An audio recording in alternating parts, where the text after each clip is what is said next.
This winter, we've been looking at the many ways God's view of things might be different than our own. And we started with 1 Samuel 16:7 that says, people look at outward appearances, but God sees the heart. And we looked at God's views of prayer and the past and the greatest of all time, the goat, which is love, by the way.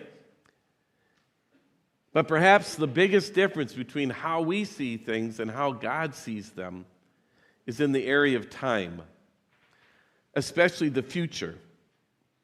Because for us, the future is uncertain. That's why I have so many weather apps on my phone. Each one of them says something different about the future when it comes to the weather. So the Apple app says that this Friday it's going to be 52 and windy. But the AccuWeather app says that it will be 41 and partly sunny. And the Weather Channel app says it will be 49 and cloudy. Now, nobody really expects these weather apps to be 100% correct, and I just kind of average them all together and hope that it's somewhat close to what the weather's going to be like on Friday. Which is, it's good that the weather forecasters don't have to be right because they aren't. At least it seems like most of the time they're not. Actually, NOAA tells us that the weather forecasts are 90% accurate out to 5 days, that they are 80% accurate to 7 days out, and 50% accurate to 10 days out. And I think they must have a different definition of accurate than I do. You know, especially this winter, how many times did you see on the weather forecast that there was a big snowstorm coming? Everyone, get prepared, be ready. This is going to be a big snow event. And then we got 1 or 2 inches. And maybe you like it that way. Maybe you're glad. Those of us who like snow for different things like skiing or snowmobiling, it just was disappointing.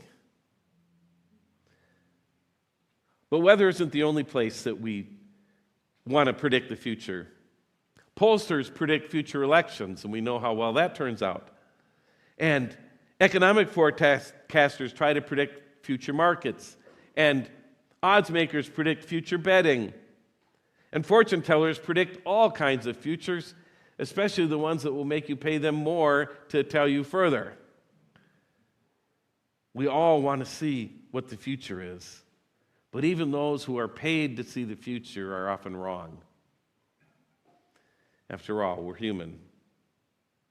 And the average person is left just to worry about the future. How much of your life have you spent worrying about the future? Worrying about what might happen the next day, or the next week, the next year, 10 years from now. So much of our energy is spent worrying about something having to do with the future. Jesus says in Matthew 6, though, that who can add a single hour to their life by worrying? And he says, so don't worry about tomorrow. Tomorrow can worry about itself. Each day has enough problems on its own. Don't worry, Jesus says. But we do worry. Why? Because we're human, and the future is unknown to us. It hasn't happened yet. So it's hard to count on it, just like it's hard to count on the weather forecast. But for God, the future is not a scary unknown. God sees the past and the present and the future with perfect clarity. In fact, it's all an eternal present to God. You and I can only remember the past and live in the present and hope for the future, but for God, it's all present. The future has already happened or is already happening in God's eyes. God sees all of time as if it were now. Have you ever watched a scary movie with someone who's seen the movie before? And they want to tell you what's going to happen, and you just want them to shut up? Because they tell you what's behind the door, and they tell you who's the one that's going to cause trouble, and they tell you who's going to make it in the end and who won't. And it spoils a scary movie if they tell you what's going on because they've seen it before. But it's just the opposite in life. In life, it makes it less scary if we know it's going to happen. It takes the fear out of the future. We even live longer because we have less anxiety. So the great thing about the future is that God has already seen it before. Like somebody's already seen the movie, God has seen it. And God helps us to not be so afraid. God has the future laid out as well as the past and the present before God. It's all in God's hand. And we may not be able to predict the future, and so it might be scary to us, but God has already seen the ending. God knows how it turns out. And spoiler alert, it has a happy ending. Peggy Alsdorf says she used to, as a young girl, read these huge books. And she would start a book, but then she would skip to the back, to the last chapter to find out how it turned out. And if it had a happy ending, she would joyfully then read the rest of the book. But if it didn't, then she'd put the book away. Because who wants to waste their time reading a big book if it's going to have an unhappy ending? Well, most of us have this big book, the Bible. And spoiler alert, it has a happy ending. Because God knows the ending. The last book in the Bible is Revelation. As we turn to what in my Bible is the very last page, it says this in Revelation 21. Then I saw a new heaven and a new earth. For the first heaven and the first earth had passed away, and there was no longer any sea. I saw the holy city, the new Jerusalem, coming down out of heaven from God, prepared as a bride beautifully dressed for her husband. And I heard a loud voice from the throne saying, "Look, God's dwelling place is now among the people, and he will dwell with them, and they will be his people, and God himself will be with them and be their God. He will wipe away every tear from their eyes. There'll be no more death, or mourning, or crying, or pain, for the old order of things has passed away." He who was seated on the throne said, "I am making everything new." Then he said, "Write this down, for these words are trustworthy and true." He said to me, "It is done. I am the Alpha and the Omega, the beginning and the end. To the thirsty I will give water without cost from the spring of the water of life. Those who are victorious will inherit all this, and I will be their God, and they will be my children." In the end, God wins. We win. Because the old world with all its pain and suffering are gone, and all things are made new. God, who is both Alpha and Omega, the beginning and the end, and everything in between, will be with us and will wipe away every tear from our eyes. The details of the book of Revelation are kind of hard to understand because it's filled with so many fantastical images and metaphors and everything. Anybody try to study Revelation? It's a few hands out there. It's pretty confusing, isn't it? But there's one thing that's not confusing, and that's the message of the book. Because the message of Revelation is something that we can all understand. In the future, in the end, God wins. And all is well with the people of God. We may not be able to see it now, but God does. God holds the future in his hands. And because God holds the future, we can count on what God says. God makes promises, not predictions. Meteorologists predict the weather. Pollsters predict the outcomes of elections. Fortune tellers predict the future, but God promises the future. Like this in Jeremiah 29. For I know the plans I have for you, declares the Lord. Plans to prosper you and not to harm you. Plans to give you hope and a future. Then you will call on me and come and pray to me, and I will listen to you. That's a promise, not a prediction. See, real life is not like the movie Back to the Future. How many of you have seen Back to the Future? All right, a lot of hands out there. Real life is not like that movie, because in that movie, the future is uncertain, but our future is guaranteed. Do you remember how the plot went in that movie? Marty McFly is sent back to 1955 in Doc Brown's time-traveling DeLorean car. And while in the past, Marty messes up the events that would lead his parents to fall in love and eventually give birth to Marty in the future.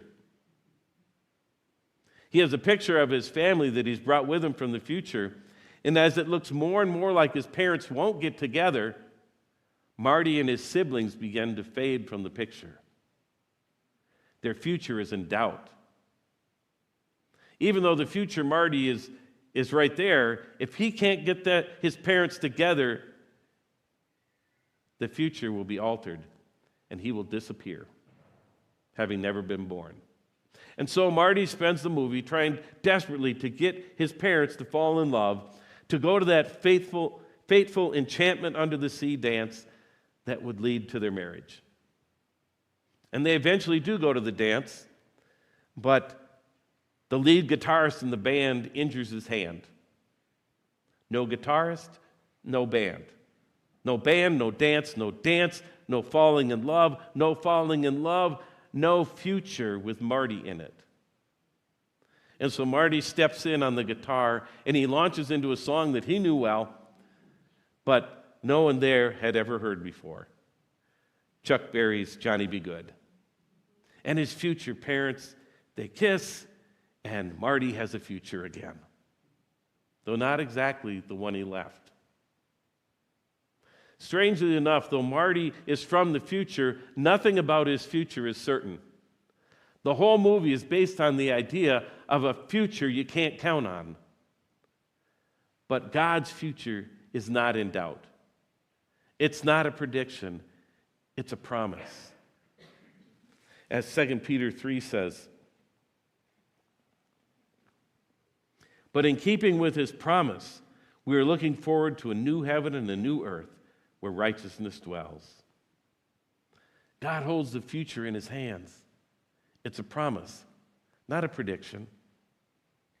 To put it another way, the future for us looks like hope. We hear the promises, and so we hope that in the future it'll come to pass. But for God, there's no need for hope because God already sees the future. It's God's present. And by that I mean God's now. I mean, the English language is a little weird because the word present can mean two different things. And I suppose I could talk about how the present, the now, is a present, a gift from God. But that would be a different sermon. So we're going to get back on this one. God's experience of time is different than ours. His present is not our present. Since we don't have a DeLorean time machine, we can't go back to the future. And the only way that we can experience the future is as hope. We experience it as an expectation, as promise even. It's something we look forward to but can't really see. But God, on the other hand, sees it and knows it. It's kind of like this. This last Friday was my 5-year-old grandson Asher's birthday. It was his 5th birthday. And so he got a bunch of presents. And for Asher, before he unwrapped them, they were all about hope. He couldn't see what was in there, but he was hoping he would get what he wanted.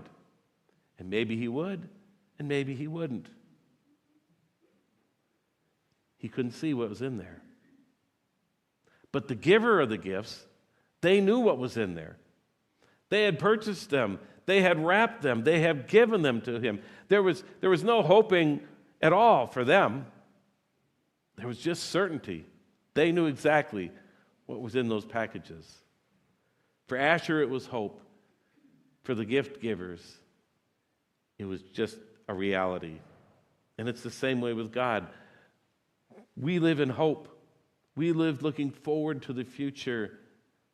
For God, there's no hope because God already knows it. Doesn't have to hope. It's certain. It's a reality. Romans chapter 8 talks about some of this, our hope for the future, and yet how God sees it as it's a done deal. Verse 18, I consider that our present sufferings are not worth comparing to the glory that will be revealed in us. For the creation waits in eager expectation for the children of God to be revealed. For the creation was subject to frustration, not by its own choice, but by the will of the one who subjected it, in hope that creation itself will be liberated from its bondage to decay and brought into the freedom and glory of the children of God.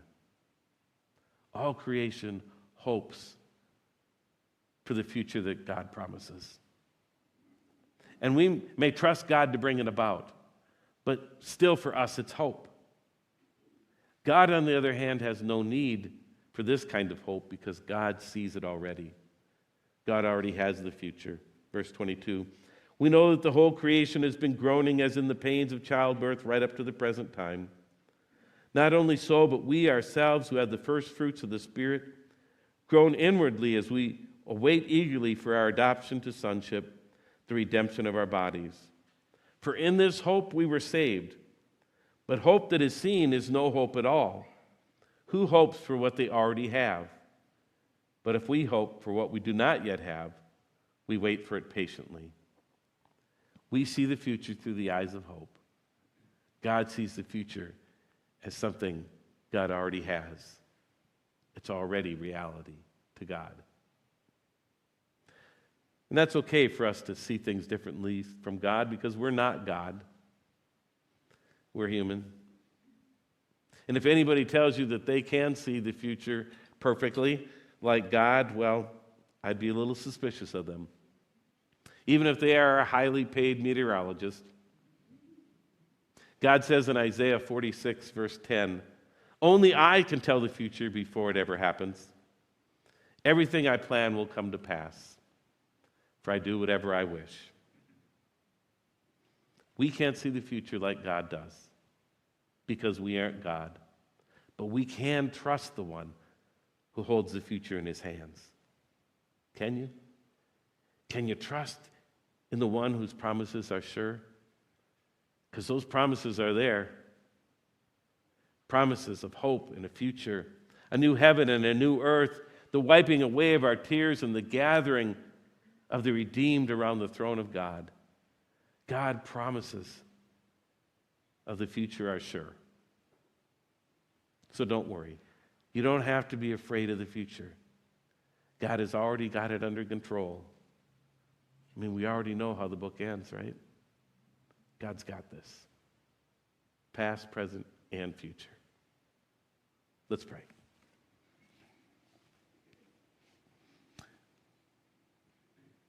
Oh God, you hold the future, so calm our anxieties. When we worry about what's going to happen and we're afraid that we have no future, remind us again that you hold the future in your hands. Calm our fears, increase our hope. You are the one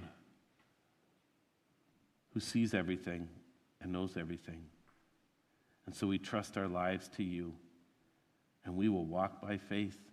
We will walk in hope, because you are the Alpha and the Omega, the beginning and the end, and everything in between. Amen.